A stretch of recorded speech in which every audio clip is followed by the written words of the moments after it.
now I'll take 5 minutes for questioning. I just want to piggyback on what Mr. Fulcher just talked about, because it was said earlier that this was not invented, this issue was not invented in 2020. So that's correct, but it has been put on overdrive here in America. And yesterday on the floor of the House, I think Representative Cole said it very well, always in his measured tones. When he talked about Jay Johnson, who was the secretary during the Biden administration, he defined a crisis as 1,000 people a day coming across the southern border illegally. There's now 10,000 a day. This is a direct result of January 20th of 2021, when President Biden announced that there will be open borders to the world, and everyone heard that. And all the maladies that come with that are happening, including trashing our federal lands down on the southern border. Well, and in New York City and many other places. I mean, it is a direct result of one person's actions and one administration's actions. Mr. Heithaker, why are you here today?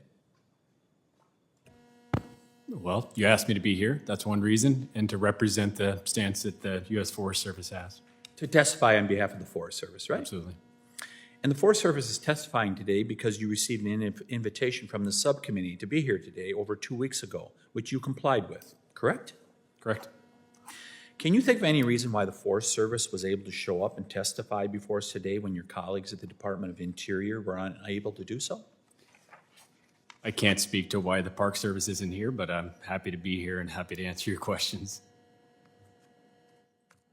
Is U.S. Forest Service housing illegal immigrants? You said something about funds for housing that are being allocated from the Forest Service. Is the Forest Service using funds to house illegal immigrants? No, we're not. Not even indirectly? Nope. You said that some of this bill that we introduced, the Trash Act, is already provided under the law, that it's unnecessary, right? So why isn't it being enforced? If you look at our numbers of law enforcement, we have roughly 400, little over 400 law enforcement officers in the field. That's over 193 million acres. You can do the math on the challenges there that they have in patrolling those lands. It's difficult. Does the Forest Service ever work with the Department of Homeland Security in any way? We work very closely with Homeland Security as well as Customs and Border Protection. Shouldn't they be enforcing? You say it's already provided under the law. Shouldn't they be enforcing this if you can't? Are you asking, should Customs and Border Protection be providing protection over the environmental laws? Should they be enforcing a law to not allow people to be able to come across the southern border illegally on federal lands that are under your jurisdiction? Yes, they currently do. And that's part of an agreement that we've had in place for over 15 years now with Customs and Border Protection. So they have control of the southern border?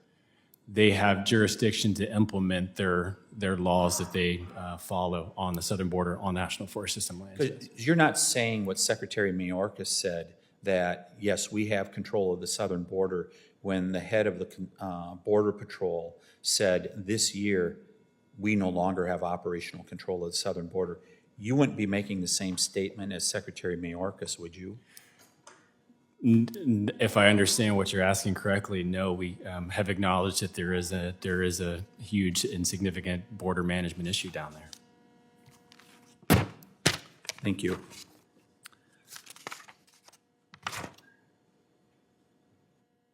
Ms. Areola, how have things changed since the last time you were here? How long ago was that? Was that 2 months ago? It was less. It was just a few weeks ago. Just a few weeks ago. Have things changed for the better in New York City? They have not.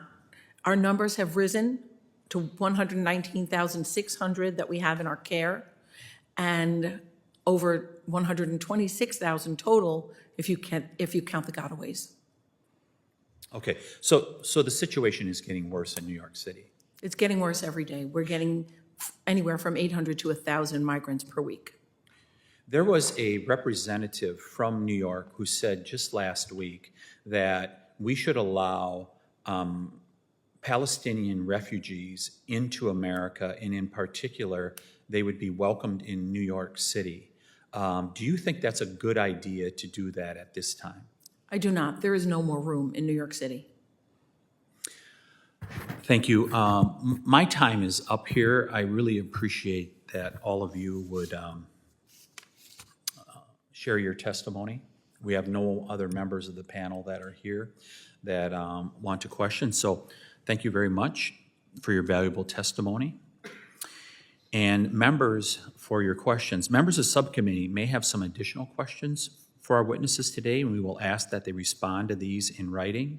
Under Committee Rule 3, members of the subcommittee must submit questions to the subcommittee clerk by 5 p.m. on Tuesday, October 24th, 2023. The hearing record will be held open for 10 business days for those responses, if you choose to do them. If there is no further business, without objection, the Subcommittee on Federal Lands stands adjourned.